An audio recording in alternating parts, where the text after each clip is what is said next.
Hey everyone, I'm back, and today we're going to be talking about In the Mouth of Madness, and this movie is directed by John Carpenter and stars Sam Neill, and it came out in 1994, and I've never seen this movie before, and I found it free on YouTube, and it was directed by John Carpenter, and I'm trying to get around to seeing more of his movies, because I like some of them. I love Halloween, I love The Thing, I like The Fog, Escape from New York, that's a fun movie for me. And the rest of his movies were either okay or bad. Or at least the ones that I've seen. And this one was not very good. And easily, I would say this one's the most boring out of everything I've seen from him.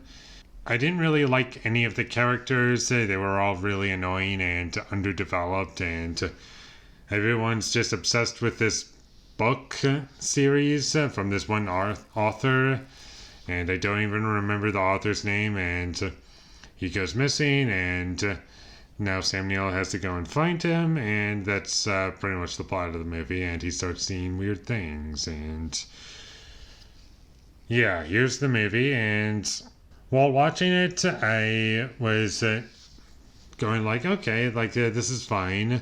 And then I was starting to feel like really tired. And I had like a really long day today and yesterday. And I was just thinking, okay, maybe it's just the fact that I had a long day today and I just need to take a break. So 15 minutes in, I took a break and I came right back to it, and I was feeling like, okay, maybe I'll be able to get into it now. That unfortunately did not happen. I was just always feeling really tired and just having to constantly move around. And about 40 minutes into the movie, I discovered that maybe it's not me. I think it's the movie, and I came to the conclusion that the movie itself was just really, really boring, and it was making me physically exhausted, and I just wanted it to end. One thing that really bugs me about this movie is that it just feels very predictable and what you've seen in a bunch of other movies before, and there isn't really anything special brought to it, and I just felt as though certain things were inevitable to happen, and then they happened, and I didn't really feel as though they had much weight, and I wasn't attached to anything, and I just couldn't get into anything that was going on. I liked some of the effects, and some of the effects in the movie kind of reminded me of The Thing. I was like, oh, okay, it's like the practical effects from The Thing, so that was kind of cool.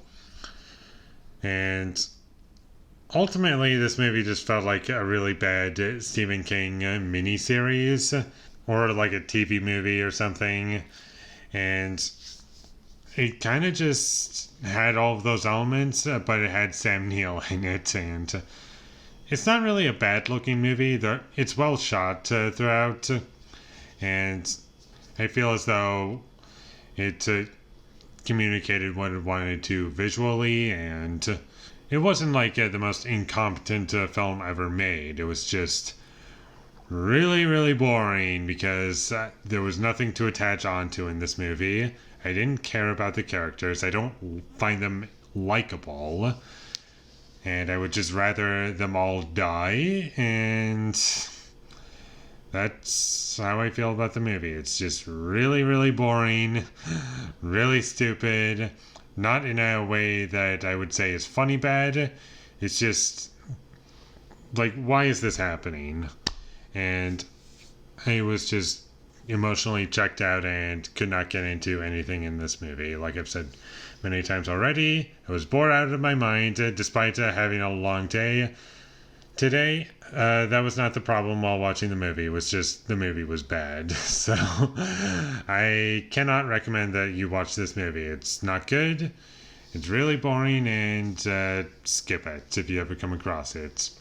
And with all that being said, I'm going to give In the Mouth of Madness a 3 out of 10.